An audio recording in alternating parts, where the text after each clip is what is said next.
नमस्कार दोस्तों, आज की वीडियो में हम जानेंगे कि मोक्षदा एकादशी का नाम कैसे पड़ा और यह व्रत कब पड़ता है। तो हम सबसे पहले बात करेंगे मोक्षदा एकादशी मार्गशीर्ष की शुक्ल पक्ष की एकादशी तिथि को पड़ती है, उसे मोक्षदा एकादशी कहते हैं। अब इस बार यह 2 दिन मतलब 22 और 23 दोनों दिन ये पड़ रही है। तो आप अपने हिसाब से अपने घर में जिस तरह से आपके रहते हैं सब लोग, उसी तरह से आप इस व्रत को धारण कीजिएगा। और आज की इसमें वीडियो में आप लोगों को मैं पूजा विधि के साथ साथ मोक्षदा एकादशी की कथा भी सुनाऊंगी, जो कि बहुत से लोग कथा किताब ना होने के कारण घर में पढ़ नहीं पाते हैं या समय की कमी होने के कारण पढ़ नहीं पाते हैं। तो मैं आज आप लोगों को कथा भी सुनाऊंगी और पूजा विधि भी वीडियो में दिखाऊंगी, जिससे आप लोगों को भी कथा का पुण्य लाभ प्राप्त हो सके। दरअसल एकादशी व्रत 10वीं तिथि की शाम से ही शुरू हो जाता है। एकादशी व्रत का पारण हमें द्वादशी खत्म होने से पहले कर लेनी चाहिए और पारण में किसी ब्राह्मण को भोजन कराकर आप खुद भोजन ग्रहण करना चाहिए। व्रत का पारण चावल या फिर आंवला से करना चाहिए। इस दिन भूल कर भी बैंगन, मसूर, उड़द की दाल, मूली का सेवन नहीं करना चाहिए। एकादशी तिथि के दिन व्रत कथा भी पढ़नी चाहिए और न आप पढ़ सकें तो किसी से भी सुन लेने में भी उतना ही लाभ प्राप्त होता है। तो आइए जानते हैं कि व्रत विधि क्या है और पूजा विधि क्या है, और कथा हम आपको भी साथ साथ कथा भी सुनाएंगे और पूजा विधि भी आप लोग इस वीडियो से मेरी देख लीजिए। तो कथा प्रारंभ करते हैं। जय श्री कृष्णा, राधे राधे। महाराज युधिष्ठिर ने कहा, हे भगवान, आप तीनों लोकों के स्वामी, सभी को सुख देने वाले और जगत के पति हैं। मैं आपको नमस्कार करता हूँ। हे देव, आप बताइए, आप सबके सखा हैं, अतः मेरे संशय को दूर कर मुझे बताइए कि मार्गशीर्ष एकादशी का क्या नाम है। उस दिन कौन से देवता का पूजन किया जाता है और उसकी विधि क्या है, कृपया कर मुझे बताइए। भगवान श्री कृष्ण कहने लगे कि धर्मराज, तुमने बड़ा ही उत्तम प्रश्न किया है। इसके सुनने से तुम्हारा यश संसार में फैलेगा। मार्गशीर्ष शुक्ल एकादशी अनेक पापों को नष्ट करने वाली है। इसका नाम मोक्षदा एकादशी है। मोक्षदा एकादशी के दिन भगवान के दामोदर रूप की पूजा की जाती है। इसके पीछे की कथा है कि गोकुल नाम के नगर में वैखानस नामक राजा राज्य करता था। उसके राज्य में चारों वेदों के जानने वाले ब्राह्मण रहते थे। वह राजा अपनी प्रजा का अपनी संतान की तरह लालन पालन करता था। एक बार रात में राजा ने एक सपना देखा कि उसके पिता नरक में चले गए हैं। यह सोचकर उसे बहुत अचंभा हुआ। सुबह उठकर वह विद्वान ब्राह्मणों के पास गया और अपना सपना सुनाया और कहा कि मैंने अपने पिता को नरक में कष्ट उठाते देखा है। उन्होंने मुझसे कहा कि हे पुत्र, मैं नरक में पड़ा हूँ, यहाँ से तुम मुझे मुक्त कराओ। जब से मैंने यह वचन सुने तब से मैं बहुत बेचैन हूँ। मुझे इस राज्य, धन, पुत्र, स्त्री, हाथी, घोड़े आदि में कुछ भी सुख नहीं लग रहा है। राजा ने कहा, हे ब्राह्मण, देवताओं, इस दुख के कारण मेरा सारा शरीर जल रहा है।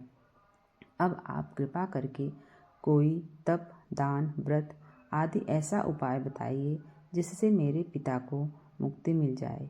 उस पुत्र का जीवन व्यर्थ है जो अपने माता पिता का उद्धार न कर सके। एक उत्तम पुत्र जो अपने माता पिता और पूर्वजों का उद्धार करता है, वह 1000 मूर्ख पुत्रों से अच्छा है। जैसे एक चंद्रमा सारे जगत में प्रकाश कर देता है, परंतु हजारों तारे नहीं कर सकते।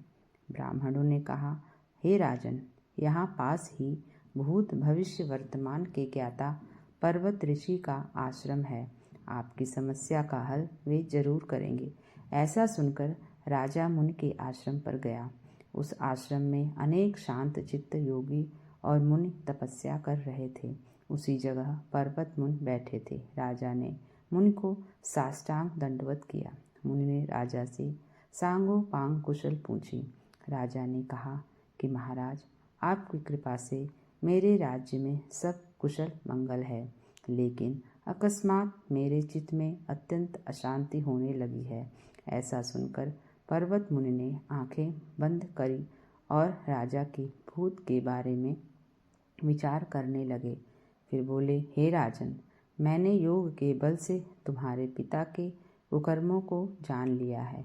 उन्होंने पूर्व जन्म में कामातुर होकर एक पत्नी को रति दी, किंतु सौत के कहने पर दूसरे पत्नी को ऋतुदान मांगने पर भी नहीं दिया। उसी पाप कर्मों के कारण तुम्हारे पिता नरक भोग रहे हैं। तब राजा ने कहा, इसका कोई उपाय बताइए। मुनि बोले, हे राजन, आप मार्गशीर्ष एकादशी का उपवास करें और उस उपवास के पुण्य को अपने पिता को संकल्प कर दें। इसके प्रभाव से आपके पिता की अवश्य नरक से मुक्ति होगी। मुनि के ये वचन सुनकर राजा महल में आया और मुनि के कहने अनुसार कुटुंब सहित मोक्षदा एकादशी व्रत का पारण किया। एकादशी व्रत को किया। इसके उपवास का पुण्य उसके पिता को अर्पण कर दिया। इसके प्रभाव से उसके पिता को मुक्ति मिल गई और स्वर्ग में जाते हुए वे पुत्र से कहने लगे, हे पुत्र, तेरा कल्याण हो। यह कहकर स्वर्ग चले गए। इसलिए इस एकादशी को मोक्षदा एकादशी कहते हैं। जो लोग मोक्षदा एकादशी का व्रत करते हैं उनके समस्त पाप नष्ट हो जाते हैं। इस व्रत से बढ़कर मोक्ष देने वाला और कोई व्रत नहीं है, इसलिए इसका नाम मोक्षदा एकादशी पड़ा। जय श्री कृष्ण। राधे राधे। ओम नमो भगवते वासुदेवा। माता लक्ष्मी, हरि विष्णु नारायण की कृपा सभी सुनने वाले भक्तों पर सदा सदा के लिए बनी रहे। माँ भगवती, माँ लक्ष्मी, हरि नारायण सबका कल्याण करें। जितने भी लोग कथा सुने सबका खूब कल्याण करे। सबके घर में सुख संपदा हमेशा हमेशा के लिए वास करे, निवास करे। जय माता महालक्ष्मी। जय श्री हरि नारायण। तो फ्रेंड्स, मैंने बहुत ही आसान विधि से आप लोगों को पूजा करके भी दिखा रही हूँ और कथा भी मैंने सुना दी आप लोगों को। आशा करती हूँ आप लोगों को पसंद आई होगी। और ये पूजा विधि भी बहुत ही सरल और आसान तरीके से मैं आप लोगों को बताती हूँ अपनी सारी वीडियो में। तो फ्रेंड्स, अगर आप लोग भी व्रत रखना चाहते हैं और किसी कारण से नहीं रख पाते तो कोई बात नहीं, आप भगवान की पूजा भी कर सकते हैं, आपको उतना ही फल प्राप्त होगा। तो आप इस दिन चावल का तो बस एक यही है, चावल बिल्कुल भी उपयोग में न लाएं और भगवान से हरि विष्णु माता लक्ष्मी की पूजा करिए। और माता लक्ष्मी विष्णु की अगर फ़ोटो चित्र आपके पास नहीं है तो श्री कृष्ण के रूप की भी आप पूजन अर्चना कर सकते हैं। अगर वो भी नहीं है तो आप लड्डू गोपाल के ही अच्छे से पूजा करिए विधिवत ढंग से। जैसे भी आपसे हो सकता है आपको पूरा पुण्य फल मिलेगा। तो फ्रेंड्स, आज की पूजा मैंने देखिए इसी तरह से कर रही हूँ और आप लोग भी देखते रहिए। मैंने प्रभु को स्नान कराया, लड्डू बाल गोपाल स्वरूप को।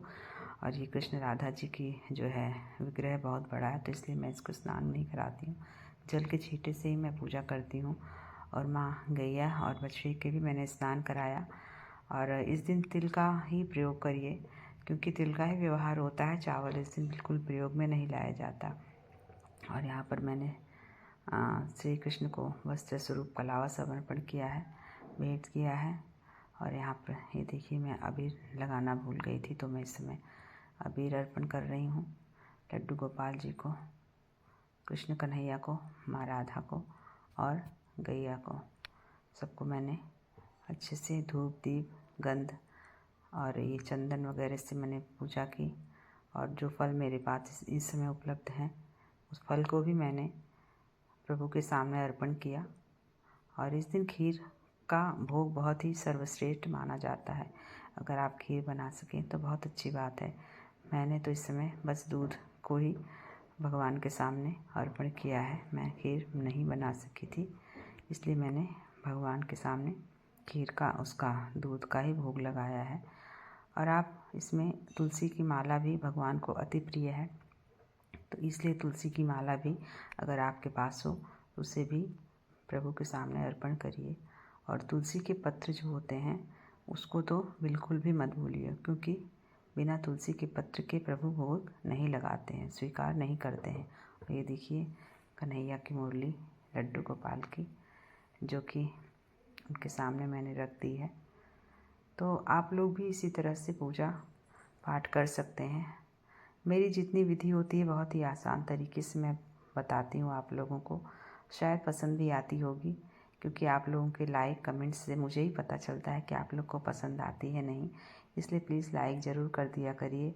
एक यही माध्यम है जिससे मुझे पता चलता है कि आप लोगों को मेरी वीडियो पसंद आ रही है या नहीं। तो प्लीज़ लाइक ज़रूर करा करिए मेरी वीडियो अगर पसंद आए आपको ज़रा सी भी। तो ये देखिए इस तरह से मैंने आरती की है। माता लक्ष्मी को घंटी की आवाज़ बिल्कुल पसंद नहीं की, इसलिए आप लक्ष्मी की आरती करें तो घंटी की ध्वनि ना करें। सबसे पहले मैं गणेश जी की आरती करती हूँ, फिर श्री हरि नारायण की आरती करती हूँ, माता लक्ष्मी की आरती करती हूँ। तो आप जितना चाहे उतना आरती कर सकते हैं, ये तो आपकी श्रद्धा के ऊपर है और आपके पास कितना समय है उसके अनुसार आप कर सकते हैं। तो ये देखिए उसके बाद आरती करने के बाद आप जल का आचमन दें 3 बार, जिसे कहते हैं कि हमने ठंडा कर दिया, मतलब आरती को थोड़ा सा ठंडा करते हैं आरती उतारने के बाद। और आप सबसे पहले भगवान जी को आरती दिखाइए, फिर स्वयं आरती जो है लीजिए।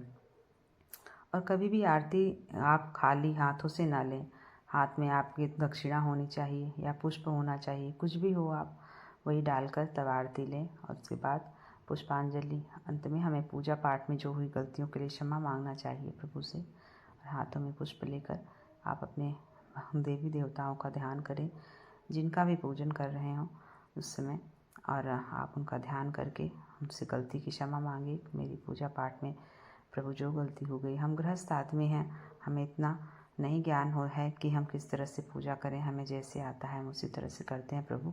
तो हमारी गलतियों को आप क्षमा करिए और मेरी पूजा को स्वीकार करिए, हमें आशीर्वाद प्रदान करिए। मेरे बच्चे, मेरे घर परिवार सब अच्छे से कुशल मंगल से रहें, सब स्वस्थ रहें और सब उन्नति करें, तरक्की करें। और बस प्रभु से इसी तरह से आप क्षमा याचना करिए। तो दोस्तों ये आज की वीडियो मेरी आशा करती हैं आप लोग को पसंद आई होगी। और तो फ्रेंड्स मिलते हैं किसी नई वीडियो में, तब तक के लिए नमस्कार, जय श्री कृष्णा, राधे राधे।